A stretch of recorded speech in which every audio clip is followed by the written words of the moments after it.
Assalamualaikum warahmatullahi wabarakatuh. Perkenalkan, saya Inaya Putriani S dari Prodi Pendidikan Sejarah. Nah, di sini saya akan menjelaskan mengenai perjanjian Ranville untuk memenuhi tugas akhir semester dari mata kuliah Sejarah Indonesia Masa Revolusi. Apa sih itu perjanjian Ranville? Nah, perjanjian Ranville ini adalah salah satu perjanjian yang terjadi antara Indonesia dan Belanda. Perjanjian ini terjadi pada tanggal 8 Desember 1947. Nah, penandatangan perjanjian Ranville sendiri terjadi di atas geladak kapal perang Amerika Serikat, yaitu USS Ranville. Ada pula latar belakang dari perjanjian Ranville, yakni diadakannya perjanjian Ranville atau perundingan Ranville ini yang bertujuan untuk menyelesaikan segala pertikaian antara pihak Indonesia dengan pihak Belanda.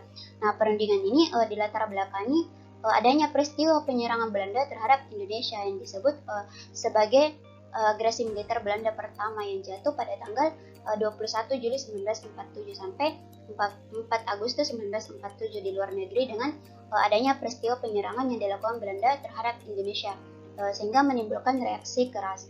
Nah, agresi militer pertama disebabkan adanya perselisihan pendapat yang diakibatkan bedanya penafsiran yang ada dalam persetujuan Tenggar Jatim, di mana pihak Belanda tetap mendasarkan tafsirannya pada pidato Ratu Wilhelmina pada tanggal 7 Desember 1942. Nah, dengan penolakan yang diberikan pihak Belanda terhadap keinginan pihak Indonesia terhadap keinginan Belanda, sehari sebelum agresi militer pertama, Belanda tidak terikat lagi pada perjanjian Linggarjati, sehingga tercetuslah pada tanggal 21 Juli 1947 agresi militer Belanda yang pertama.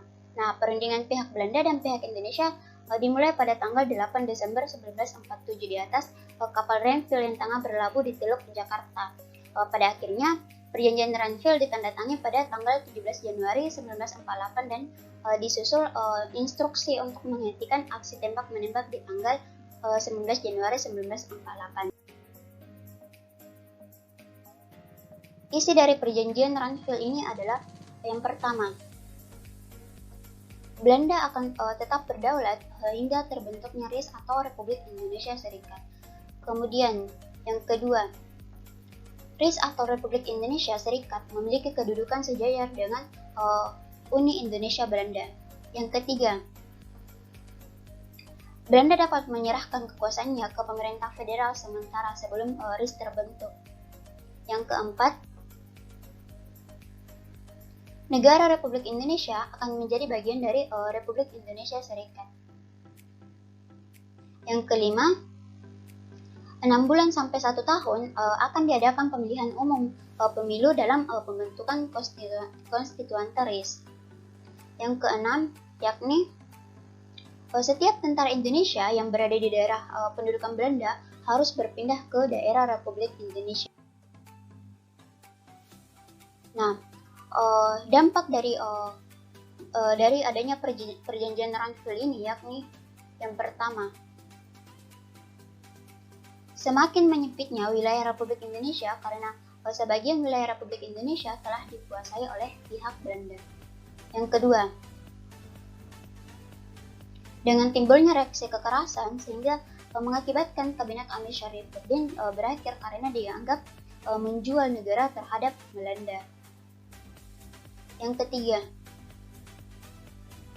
Republik Indonesia harus memaksa menarik mundur tentara militernya di daerah gerilya untuk ke wilayah Republik Indonesia. Yang keempat, untuk memecah belah Republik Indonesia, Belanda membuat negara boneka, yakni negara Madura, negara Sumatera Timur, dan negara Jawa Timur.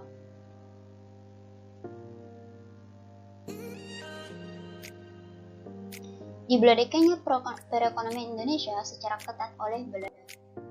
Nah, tokoh delegasi perjanjian Ranville. Yang pertama, dari Komisi 3 Negara yang diketuai oleh Frank Graham, yang anggotanya Paul Van Zelen dan Richard Kirby. Nah, tokoh delegasi yang dari Indonesia yang diketuai oleh Amir Syarifuddin, yang anggotanya adalah Ali Sastromijojo, Haji Agus Salim, Leimina, dan Kwatik. Tokoh delegasi dari Belanda yang diketuai oleh Abdul Qadir Wijayatmojo, yang anggotanya Van Vriendenburg, PJ Kots, Kherson, dan Herasymoville. Nah, itulah penjelasan saya mengenai perjanjian Ranville. Sekian dari saya, terima kasih. Wassalamualaikum warahmatullahi wabarakatuh.